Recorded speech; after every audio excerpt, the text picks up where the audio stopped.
Tonight on The Living Room, Chris takes to the skies above Lake Eyre for a spectacular once-in-a-generation event. Miguel starts working on his muscles. Work it! Yeah! But he has to go to New Zealand to find them. And she was eliminated from MasterChef last week. Now Kath tells us all about it.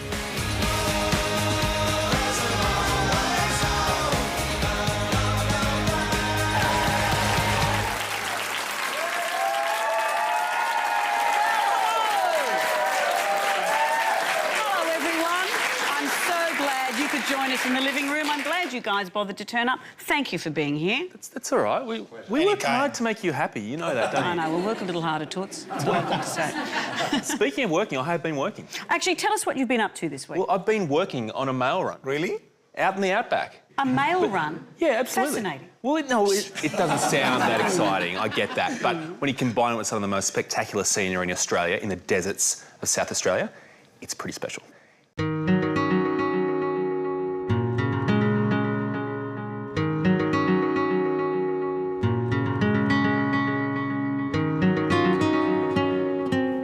This is Cooper Pedy. Well, it's not Cooper Pedy. Cooper Pedy is a couple of kilometres that way. Adelaide is, well, a casual 800 kilometres that way. Alice Springs, 600 kilometres that way. 50,000 square kilometres of the most remote, unforgiving, yet amazingly beautiful landscapes in the world. Jump in, mate, jump in. Thank you. Well, I've hitched a ride with a bloke who calls this his office. This is Pete. He's a postie. But he's no ordinary postie. This guy delivers mail on one of Australia's longest mail runs. And you too can join him for the ride. The Outback Mail Run Tour is a 600-kilometre round trip. It starts in Cooper Pedy, stops in Oodidata, William Creek and a couple of cattle stations along the way. Bit of mail for you, pal. Yeah, good on you. I'm just taking the first leg of Pete's mail run. First stop, the world's longest man-made structure, the dingo fence. We're talking about 5,300 kilometres in length. It starts in the Great Australian Bight and ends up in Queensland. So it's all about keeping the dingoes and the wild dogs away from the sheep? They're mainly from the sheep, yeah. Yeah. I know that the dog is really the natural enemy of the postman. It seems like a fairly dramatic way to keep dogs off your back, mate. It's the world's longest structure. Well, actually, the trouble is I'm actually going into where the dingoes are, so I've got a major problem. So you love the danger. Hence the big truck. Hence the big truck, yeah. Pete's tour isn't flat-out work, so when something interesting pops up, there's time to check it out. Hey, Pete. He's a poser, eh? How long are your arms, Pete? Yeah, right. Well, hang on, I can see his head. Hey, old fella. Isn't he beautiful, huh? Just when you think there's absolutely nothing out here, we nearly ran over this guy. He's a sand guy, and he makes a home out here in the dunes, in little holes, and eats everything from other lizards to birds' eggs, just scavenges his way around, and he's actually in pretty good condition. Down the hole you go, mate, go on.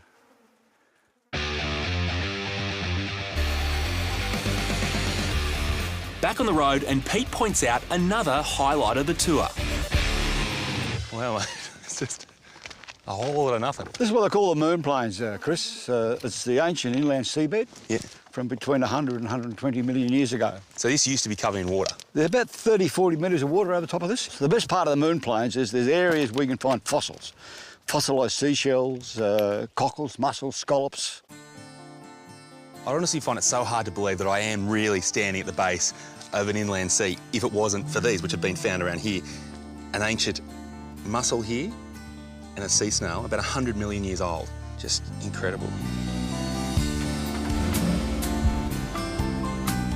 Pete is the only mailman in these parts, servicing about 50,000 square kilometres. His trip takes in some of the most remote cattle stations in the country. Hey, how are you? Good. How you going? I'm Chris. G'day, Chris. Nice I'm to Tony. meet you. Hey, Tony. Thanks for bringing that one out. We've been waiting for that. This is Mount Barry Cattle Station, and owner Tony isn't afraid to put the mail run passengers to work. But I was working on the mailman. Well, no, that's just an entree. And he can do with the helping hand. This place is big, 3 times the size of the ACT. It's incredible. It's bigger than your average quarter-acre block, isn't it? It's a fair size. We're running 5,000 head on 7,700 square kilometres. That's about, what, 1 cow per square kilometre. That's right. And down south, in the decent sort of inside country, they'd be running at least 100 or 200 cattle on a square kilometre. Do you ever ask Pete to bring some rain with him in the truck? Pete's pretty good. He'll bring us just about anything, you know, spare parts, rain, whatever. Cold box of beer. Yeah, no, he's excellent. Does the cold box of beer make the worry about the rain go away? Oh, it softens it really good. A good yarn, a strong cup of tea, some old-fashioned outback hospitality. All the best, Chris. Thank you. And it's time to say goodbye to Pete. Pete, thank you, mate. Oh, Chris, no worries, mate. It's been amazing. Good, mate. Very It's been unique. an absolute pleasure having you. No worries at all. Enjoy the rest of your trip, You and keep up the hard we'll work. catch you some one day. Eh? All right. Cheers, mate. All the best. Thank you. Pete still has 500 kilometres to go, but I'm travelling solo from here. I've timed my trip perfectly to catch a spectacular and rare outback event.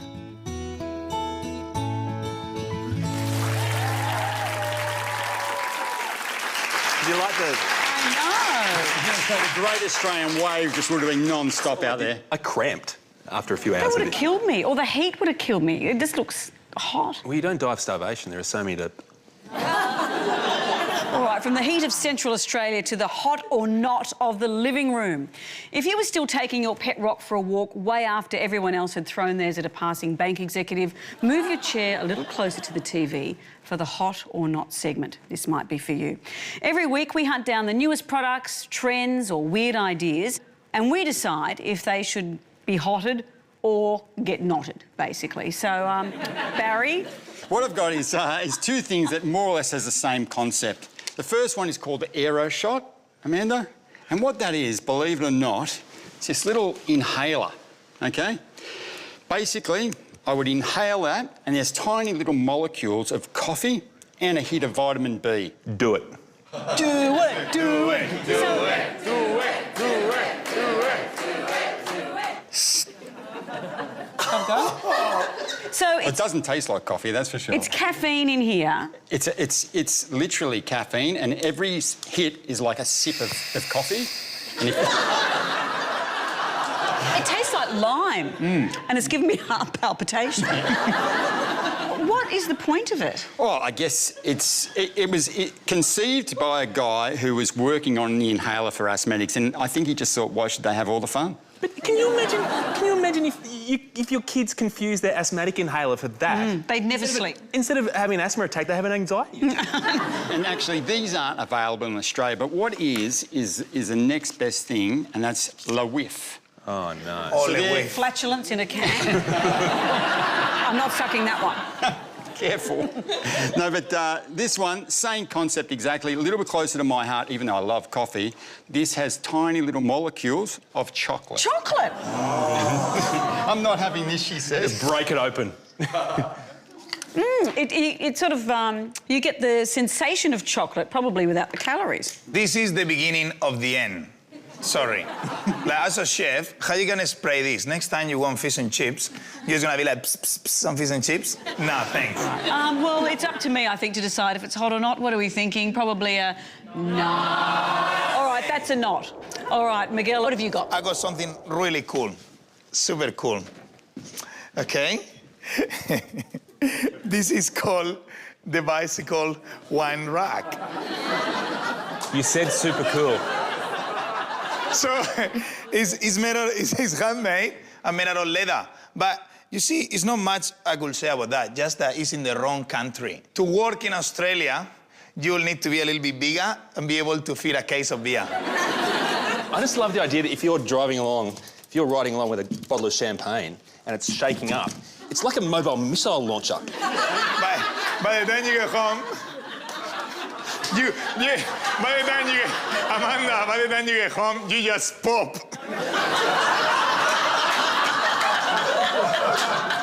Sorry. It's the way he says It's it the with way the accent. he says it. He thinks it doesn't sound rude because he's got a nice accent. Sorry, Miguel, I think it's a not. Oh, well, I didn't like it that much anyway. Come sit down. Look, there'll be more Hot or Not next week. And don't forget, later in the show, Miguel is going to be flexing his delicious New Zealand mussels. There they are. But right after the break, Barry's going to show us how the experts make big money out of renovating.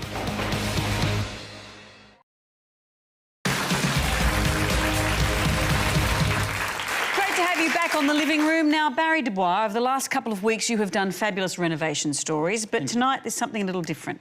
Yeah, this week I'm going to follow the story of a renovator who's going to take their DIY to the next level.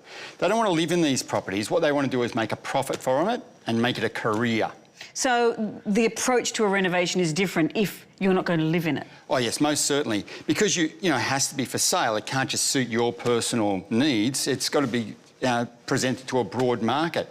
For that, I've brought in a friend of mine, Cherie Barber. She's a, you would say, the leading renovate-for-profit professional in Australia. I'm going to tell you, if you want to learn about making big bucks in property, you want to get your notebooks out. How many times have you heard that saying, if only I'd bought this property 20 years ago? Well, Michelle has. She's got herself an apartment in a beach suburb of Sydney. What a great thing to have. Michelle bought a 2-bedroom ground floor apartment when Liam was just months old. Now they're renovating together for the first time. Do you think that you want to renovate this property and rent it out? Or do you want to renovate this property and put it on the market? I'm fairly tempted to sell it at the end because I feel as though it'll never look so good. I like to see it rented because then I might get it later on.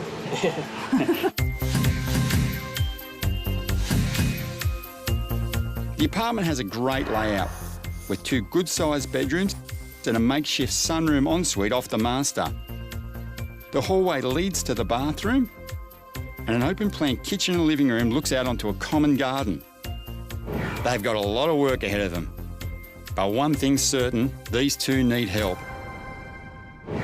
So I'm bringing in expert renovator, Cherie Barber, to mentor them through this process. She's made millions from her own renovations, but what will she think of this place? It's a 2-bedroom apartment. It's only got 1 bathroom. There is no cars. So I think the strategy with this renovation is to get in and do a quick cosmetic clean-up, not go too crazy on the budget. How long is it going to take to renovate? I reckon I can knock this one over in about a week. No way. Absolutely. Really? It's easy. But before they hit the tools, it's time to see what the property's worth today. So a toilet and hand basin in the sunroom, which is, never seen it before, very interesting. The bathroom was renovated in the 60s. The renovation's not a good renovation, it's a poor renovation. Poor workmanship on the tiles, poor workmanship near the sink here. I would value this property at $600,000. Over the next week, Cherie aims to push the property value as high as possible with a complete renovation. That's a new bathroom, custom kitchen, timber floors and a fresh colour scheme right throughout. All right, so this is a rapid renovation. It's a whole complete apartment renovation in 5 days. So what it means is that we're going to have to renovate in the typical renovating for profit style, which is fast and furious, but professionally. So obviously doing things the right way. Strip Out is a chance for Liam and Michelle to get their hands dirty. It's almost full up.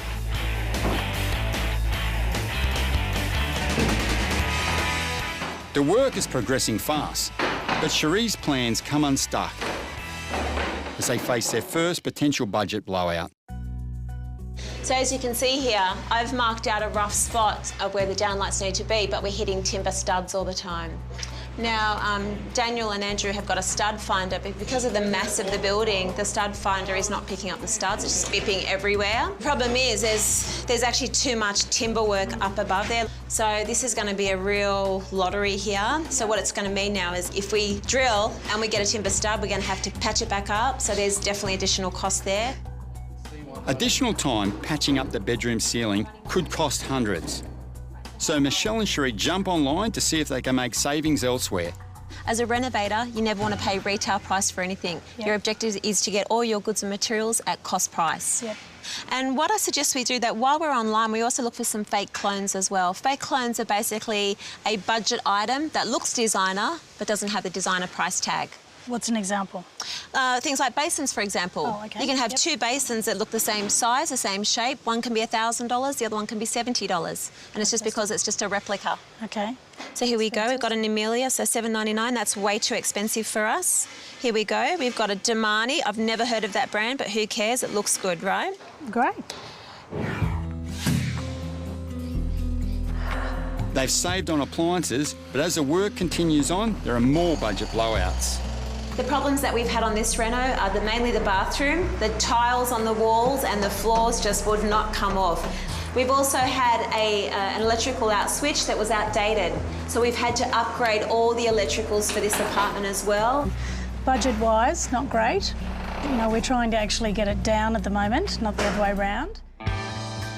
They're now at that crucial midpoint of construction. If they're to stand a chance of making a profit, they need to find ways to add that wow factor without paying for it. Okay, Michelle, so your new kitchen is going in. What we've done here is we've gone straight to the cabinet maker, not the kitchen showroom. So what we're doing is we're cutting out that middleman margin so we can save some money and still get something that's custom made. How's that affecting our budget? Okay, now normally when you do your kitchen renovations, a good rule of thumb is 2% of your property value. So on an apartment like this that is valued at $600,000, our kitchen budget should be $12,000. Okay. Now we know we haven't got that. We're trying to shrink that down as much as possible. This kitchen is going to come in all done, fully finished at around $8,000 to $8,500. So it's significantly down from that $12,000, which is a good result. There's just one more day before the property is revalued. And I'm back to make sure Michelle is doing everything she can to maximise her profit. Because in a sluggish property market like this, the finishing touches are everything.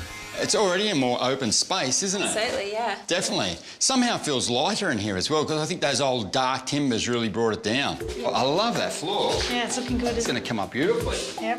What I'm loving, and absolutely loving, is this wallpaper. Gee, I can't be more impressed with that. Shelley, what I'm concerned with is there's only a day and a half to go or so, and to me, you haven't done anything to make this yard your own. I'm taking Michelle to check out some local competition and give her a reality check. Just down the road from Michelle's apartment, this bright, beautifully presented two-bedroom apartment has just sold overnight. It's really nice. Oh, like we've done. What do you think of the place? Oh, it's very nice. It's really lovely and modern, airy, nice feature ceilings. It's very nice. They've really highlighted its best features, but you know what they've done best of all here is the styling. This would fit anybody, a young family, single person, or a young couple. Yep, I agree. Okay, there's a little bit more I want to show you to this property. Okay. Come with me. Okay. Oh, wow. That's amazing. How beautiful is that? Now, Michelle's ground floor flat opens onto a garden that currently looks like a construction site. But this apartment shares a common roof deck with jaw-dropping 360-degree views. This is hard to buy, isn't it? Yeah, sure is. You've been in the game for a little while, Michelle. What's this property worth? Oh, gosh. I think so, like maybe $750. Okay, I can tell you this property sold last night Yep.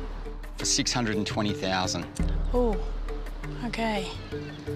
Well, that changes things a bit for me, doesn't it?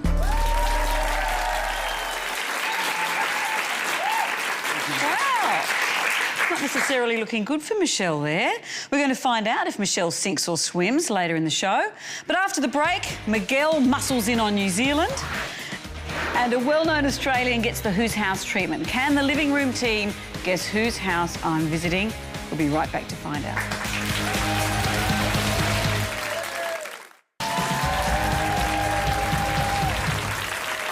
Well, lovely having you back with us in the living room. Now, I think it's time we put some food in the mix. Of course, that's you, Miguel. What is the last time, Amanda, you had great muscles? Well, not since I stopped taking the steroids, Miguel.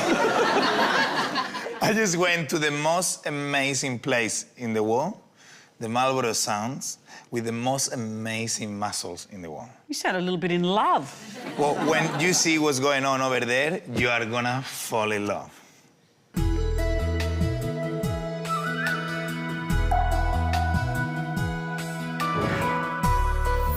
Marlborough Sounds sits on the northern tip of New Zealand's South Island, surrounded by steep wooded hills and peaceful bays.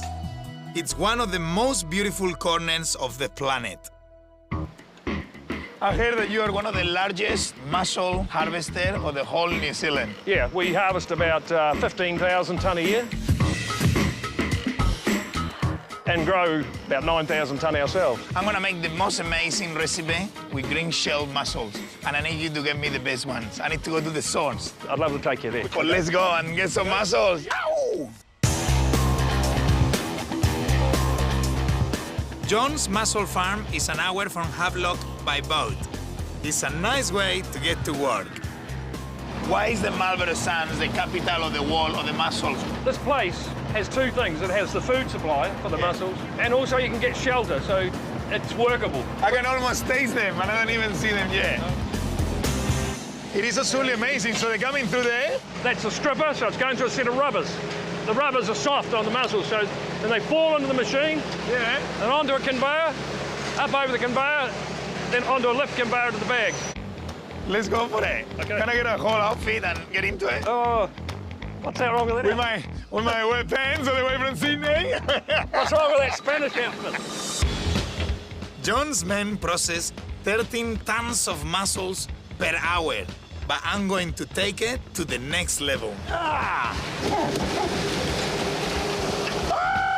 Hey, no, slow it down.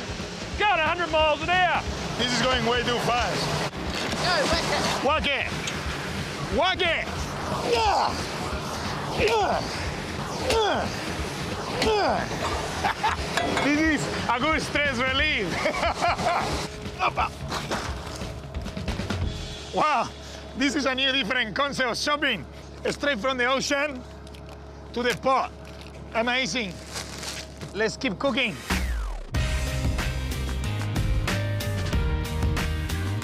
What's this? Opa. So you done this a few times, John? No, never. There you go. Oh, wow. Hello. Hello. What a place. This is Mussel Farmer's Paradise. That's our farm, and that one. Well, with these views, I don't think you need much inspiration, to be honest.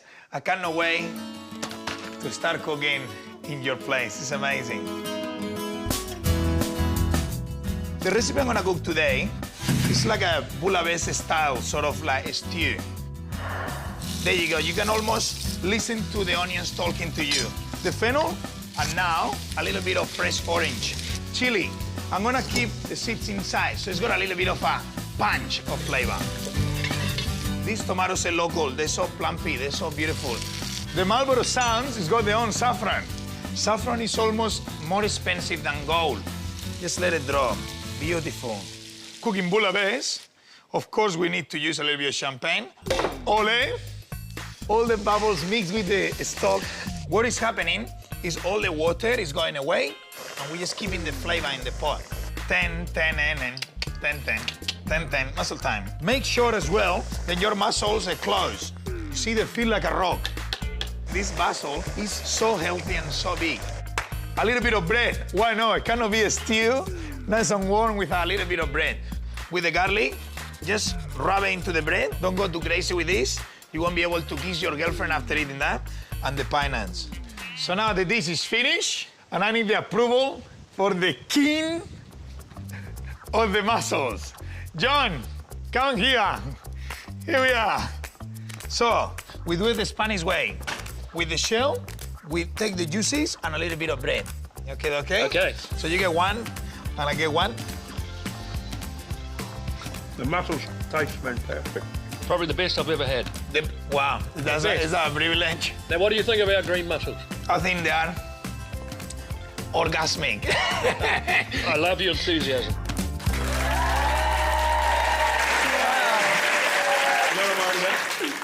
The muscles were orgasmic and he had a big hole in those yellow pants. I got to say, that was really embarrassing. The story of my life. I'm not chubby guy, I always break the pants. Who wears white jeans on a muscle boat? Well, you know what I mean? I like Polo as well. I like, you know, I like quite like a colourful person. Sure. Well, if you'd like to hear Miguel say orgasmic one more time, or even just check out his recipe for mussels, you will find all that information on our website with all his other recipes as well. OK, well, it's a bit of me time, if you don't mind. It's time for Whose House? This is my segment of the show. I get to visit the home of a well-known Australian celebrity for a bit of a perv on behalf of the nation. But first, I'll give you a series of clues and see if you can guess whose house I'm in. I'll start with this clue. That's a script. This person has been in Australian dramas for about 10 years. Gary Sweet. Oh, that's what I was going to say. No, it's not Gary Sweet. Willie McInnes. No, it's not. Just no, just don't throw names of actors at me. There's other stuff. But it's an actor, isn't it? It is an actor, but let's not go through the whole list of Australian actors. I'll give you another clue and see if this helps. Gordon Ramsay. He's been on. You make it harder to turn up every week, Miguel.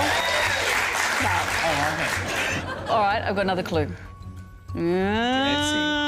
Has he been on one of those dancing shows? Well, he has come to our attention on a variety of reality shows. Dances, and he's an actor, and he's been on reality shows. And was in Neighbours. I do have one more big clue up my sleeve. That's for after the break. We'll be right back.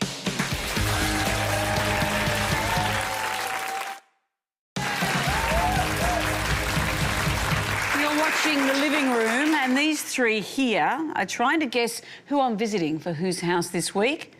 Have you had any brainwaves? Harold Bishop. It's not Harold Bishop, and that's not his real name. All right, I have a final clue. Have a look. You'll get it after this. That's a Big Brother symbol. It's a Big Brother symbol. Was he a Big Brother? The eyebrows. No. Oh. No, that's... You guys are hopeless. You know, the binoculars, I was Bear Grylls. Someone who was the runner-up in the very first ever series of Big Brother. Yeah, I think I know who it is. OK, who is it? Is it Blair McDonough? It is! Finally, someone's guessed. Yes, this week I'm barging my way into the house of the often naked Blair McDonough.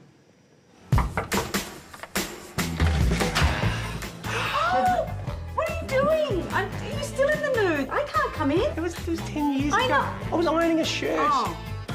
You're early. Come in. I'll show you all about my house.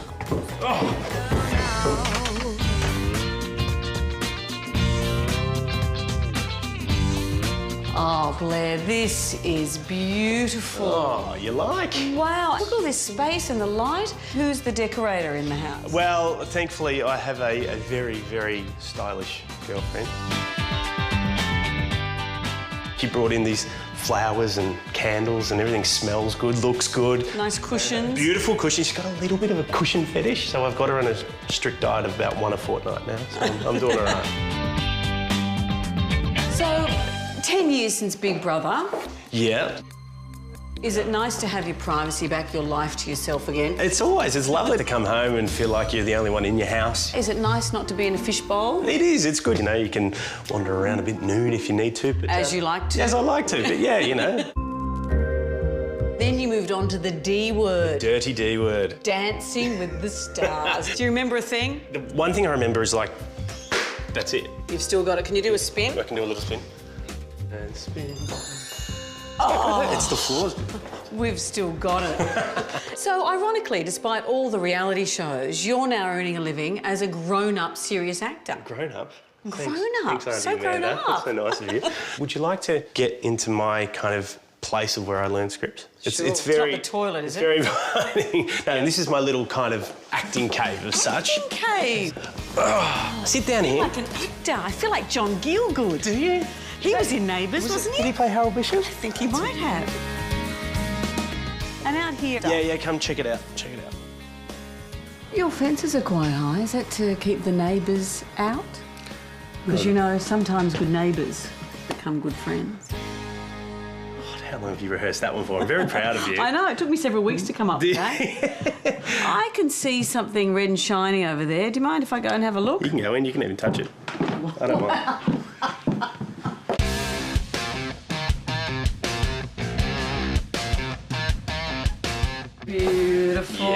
she's my favourite thing. Are you one of those guys who names your car? Yes. What's her name? What do you think? Oh, what would it be? Sally. There it is. It's gotta be. It's gotta be. It's got to be. Well, it is a beautiful thing. Yeah. She's a redhead. Can we play random draw with you? This is where I open a drawer at random and we discuss something that's in there. There's no point in doing it in your bedroom because we've seen you have nothing to hide. So can we do it in your kitchen? Yeah, in the kitchen. I'm just wondering if there's anything incriminating in the kitchen. Oh, let's find out, shall we? Go for it. Go for it. Are they supposed to be in there? Yeah. They were a... you like them? What do you think they're for? Cooking splatter. Open that drawer there and pull out that purple thing. Put on the glasses. Ah. Are you serious? You keep a pair of glasses in here. No, but they're to specific. chop onions. They're specific onion glasses. You're joking. No, look. They make onion glasses. How is this going to hurt? How good? They're not ski goggles or something. They're specifically made for this. If you see me wearing these skiing, can you promise me that you'll throw a snowball as hard as possible in my face? And then on another holiday, we're in the car and we're driving along. And I think Dad told this very funny story. I was probably about 7 by then, and it was really funny. Dad was driving the car and he looked at me and then he... Amanda, I've heard all this before. It's time to leave Blair's house. No! You have 10 seconds. Oh, no! 10, Oh, it's been great! Amazing. What's going to... 7, Will you call me when you get... 5, 4, Call me when you get out. Tell me. Yeah, you call... Shut the door. Great. All right. Thanks, mate. Did you like that? Thought you'd never go. Love you, little bro.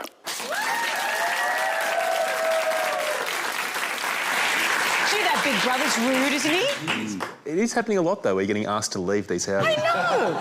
Another well-known Australian gets the Who's House treatment next week, and Hugh Jackman, come on. Could be you if you just return my calls. Well, still a lot more to come on the living room. Barry's super fast renovation. Will it make a profit? You did a very good job. But right after the break, Chris, you get a bird's eye view of the spectacular Lake Eyre. There's no subtlety. It is just extreme and sort of whacks you in the face.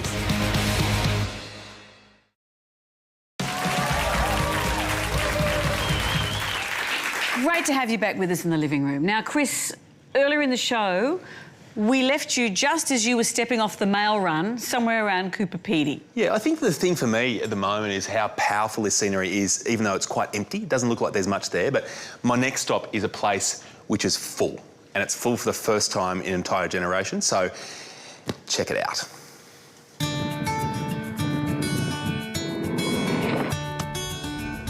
I've been lucky enough to see some pretty spectacular landscapes with Pete, as well as deliver some mail, but if anything, it's just whet my appetite for more. So I've made the decision. I'm going to deliver myself to Lake Eyre. The best way to get there is to drive to William Creek, 170 kilometres from Cooper Pedy. It's one road and some of the most amazing landscapes you will ever see. With the sun setting, my next stop is in sight. A town smack bang in the middle of the world's biggest cattle station and a creek. So this is the William Creek Hotel. It's actually William Creek, full stop. This is the smallest town, but it's situated in the middle of the largest cattle station in the world. To give you an idea of the size, this cattle station is the size of Belgium, right? Belgium has a population of around 10 million. This place, 15. And a dog. Food. Just about everyone who visits this pub leaves something behind. It's an outback mecca for every true believer, four-wheel driver, grey nomad and adventurer with a passion for remote places. In the peak season, they serve 600 people a day. And apart from the beer, this is what they come here for. The stockyard. Wow. It's a mixed grill like no other. We've got quail, marinated kangaroo medallions, buffalo, we've got goat rissoles.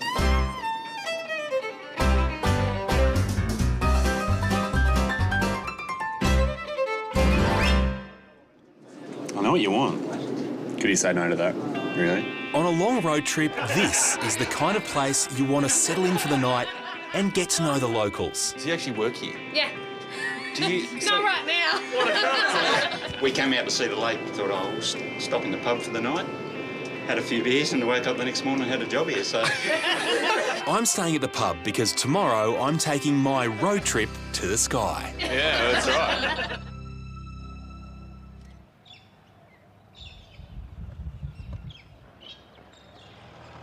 At first light, I meet my guide, Tay Shepherd, chief pilot for Wright's Air Charters, right next door to the pub. This is why you come to William Creek.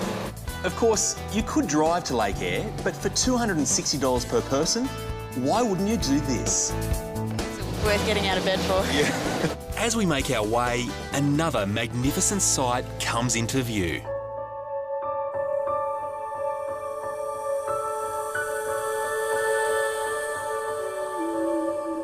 These are the Painted Hills. Hidden away on Anna Creek Station, they've only recently been discovered. These incredible sandstone formations are 30 kilometres long and 10 kilometres wide. To me, they look like the golden peaks that used to sit on the top of Mum's lemon meringue pie.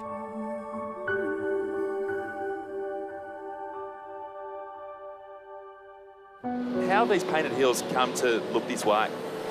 Well, basically the Great Inland Sea used to lie all throughout this area, and after that dried up, there was millions of years of erosions occurred through here. And how come you just don't hear about this place? I think, you know, it's a bit of a well-kept secret because you can't drive through it. There's not as much traffic through the area, so you don't really hear about it until you're in the area.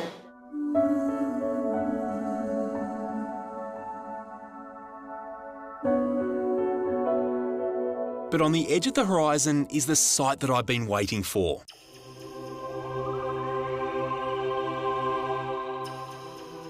It's a rare opportunity to see Lake Eyre in all its glory.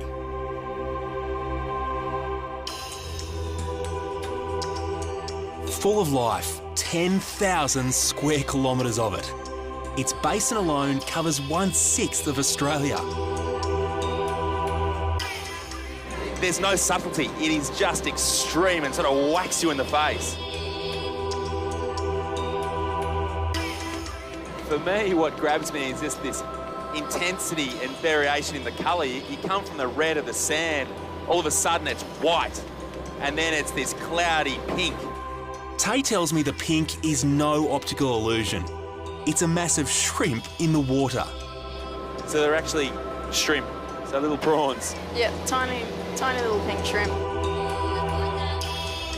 You only need to spend a short time up here just to appreciate how vast but how spectacular Australia really is. And I think for me, coming to Lake Eyre has always been one of those things that I've wanted to do, but now you see it, you realise why it's something that every Australian should do.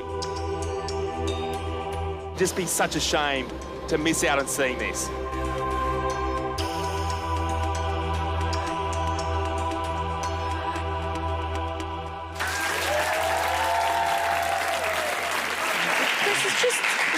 Beautiful. Those Painted Hills are really something, aren't they? They've only just discovered them. Isn't it? But it's so typical of the Australian outback that something that's 30 kilometres by 10 kilometres just sits there undiscovered by Europeans for all hundreds of years. Just beautiful. Well, there's more stuff still to come on The Living Room. Barry's flat has a super fast renovation. Will it have a super fast profit as well? But after the break, we talk to the latest contestant eliminated from MasterChef.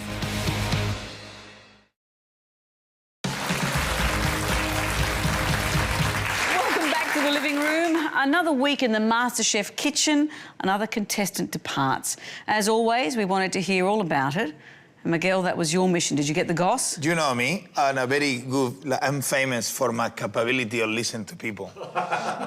What? You know, I'm a really good listener, so I went there and I got all the goss for you. Let's see. She is the hearty home cook with a nose-to-tail take-on food. She was the first ever MasterChef contestant to put tripe on the menu. And her dreams sank with a soggy upside-down grape cake. But Kat's still cooking, and I'm about to find out what. The first person ever that got the guts to cook with some guts in the house, isn't it? Yeah, absolutely. I was really pleased to be able to cook some tripe on the show. It's one of my favourite things to cook during winter, really rich, delicious dish, so it was great. Exciting, very adventurous. So, what are we cooking today in the table? What is happening here? We're going to cook a chicken liver, chorizo and mushroom salad. Fantastic, you sold it to me. So what are we doing? So the first thing I'm going to do is chop the chorizo and the mushrooms and put them in the pan. What are we doing for the marinade? So we need to put a bit of tío pepe. Tío Pepe, love your Spanish accent. So talk to me a little bit about the messy cooking.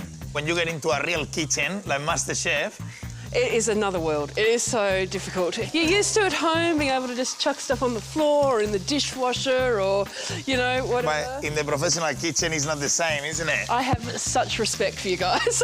Thank you. Wow, thanks for that. Add all the rest of the ingredients, the herbs and the garlic, just so that when we put them in the pan, it's all there together and all the flavours come in. So now that's cooking. Yep. We're putting together the salad. Yes. Okay, so this is just fantastic. All this from your garden. Yeah. There you go. It feels amazing. You just drop them like that.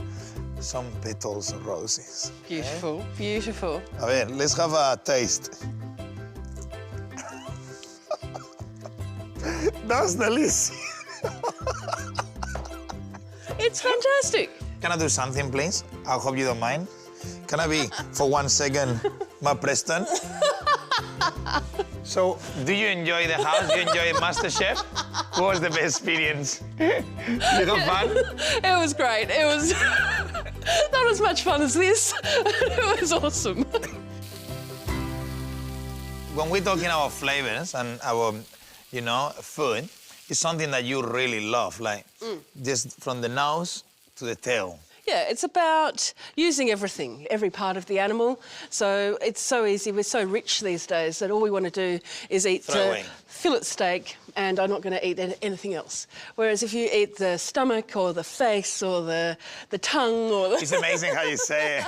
It sounds so good. Oh, let's eat the stomach. Like, but people get quite put off of that. They do. I think people focus too much on thinking about where it's actually come from, rather than the taste and the flavour and the texture. That's just looking fantabulous. What can I say? Lots of colour. And now, season. Season. All right. So, let's give a taste. Go for it. Mmm. That's really good. With all this garlic, all this lemon, the lettuce is refreshing. Yep. Now, Kat, always all the contestants on MasterChef, I like to get them into a little bit of a challenge. So, will you be up for a challenge? I'm up for a challenge.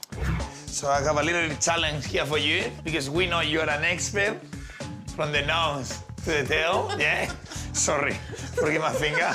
So, I'm gonna be testing you now, okay? Okay. And you're gonna tell me what I'm actually giving you. First one, in your hand. What have we got in there? Chicken's feet. Yeah, chicken feet, number one. It could be a tongue. I think it's my neighbor's tongue. No, it's actually a tongue. Okay, there you go, in your hand. It's one of my favourite things. One of my favourite things? Pig's trotters. Fantastic, wow, you're a master at the moment. You're more than free to taste it. You know what? I'm not going to do that. It's either sweetbreads or brains.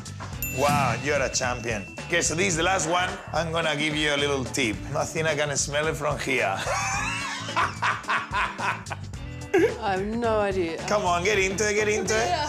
Feel it, no, feel it. Oh, it's a nose. Yes, it's a nose, yes.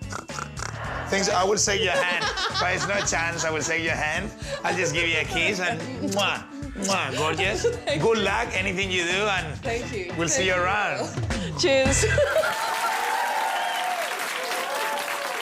And as another MasterChef contestant leaves next week, well, their first stop will be right here to tell us all about it. Now, Barry, let's get back up to speed where we left your story. This was a renovation for profit. My word, and when it comes to profit, the bigger the better. Michelle got a bit of a hiccup when we had a look at the competition in the local area. So let's face it, this renovation is going to take a bit of a miracle to get it back on track, and we've got to get back on track fast. A week ago, Michelle and her son Liam began renovating this tired 2-bedroom investment flat with the help of expert renovator Cherie Barber. Michelle's aiming for a top price revaluation. But since seeing the competition a few days ago, her confidence is rocked. Prior to the renovation, I would have thought 700 and above, but after seeing the other properties that are for sale, I'm a bit nervous. The property stylists have arrived, and Cherie and Michelle muscle in to get the furniture in place. Keep it flowing. Yeah. Now, the key to selling your property for the maximum price possible is property styling. But there's some golden rules that you need to keep in mind. Always hire the big pieces, neutral colour schemes, and what you do is you let your accessories add the splash of colour. Time to see if all the hard work has been worth it. Hey, Michelle. Hey. How are you? Good, good. We're all ready for the grand tour. Oh, absolutely. You'll be amazed. With Cherie's help, Michelle has turned this tired, run-down flat into a piece of prime real estate. The strange sunroom loo is gone, and in its place, a tidy, multi-purpose space. The colour scheme is neutral throughout, and every surface is gleaming. Wow, loving it. It's good, isn't it? I love this palette. It's just perfect. Yep. Not much more to be said, it's just perfect. Bathroom? Yep. This has turned out better than I thought. As soon as you walk in here, you feel like you're in a superbly renovated place, no doubt about it. And the new kitchen living space is the epitome of sophisticated beachside living.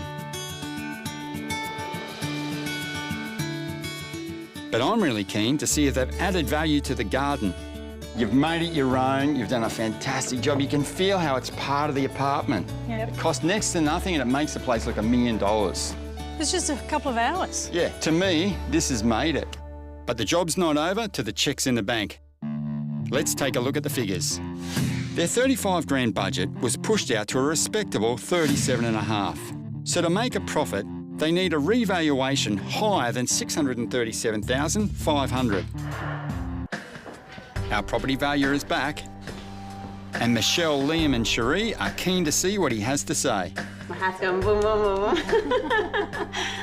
Quite good. Yeah, I did a very good job. Excellent. Well, I can tell you, I've had a professional valuer go through the place, and he believes on the market today, this property would sell for between $720,000 and $750,000. Fantastic. It's been worth it. Well done. Yeah, have fun. That's fantastic. Actually, what that means, Michelle, is that for every dollar that we've spent, we've almost got a $4 return for every dollar that we've outlaid here.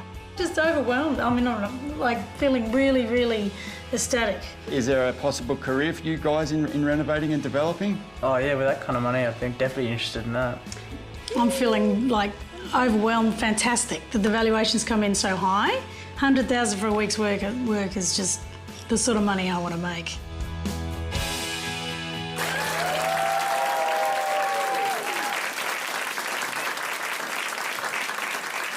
So, did Michelle sell? She didn't sell, no. Really? Wasn't that the whole point? Well, the point is to make profit, and prior to the renovation, she was renting that place for $390 a week. She rented it for $700 a week, so that's a profit in anyone's language. Nearly double. Oh, gee, I'm good at maths. Very. Well done. Well, look, that's it for this week, but make sure you're here next week because we've got a show with the lot.